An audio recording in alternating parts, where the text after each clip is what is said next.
ơi, nước ngập rồi kìa. Có lắm thấy luôn kìa. Đâu? Bỏ giày vô không? Bỏ giày vô. Ôi bây giờ mà còn nói chuyện gì nữa, nước ngập rồi kìa. Bây giờ mà còn bỏ giày vô làm gì nữa, nước ngập Chị mà rồi. nó nói khỏi rửa chưa chị đi luôn á.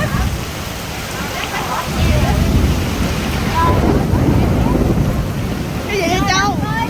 Ông trời bây giờ còn sắp chết làm gì nữa, nước ngập rồi nè.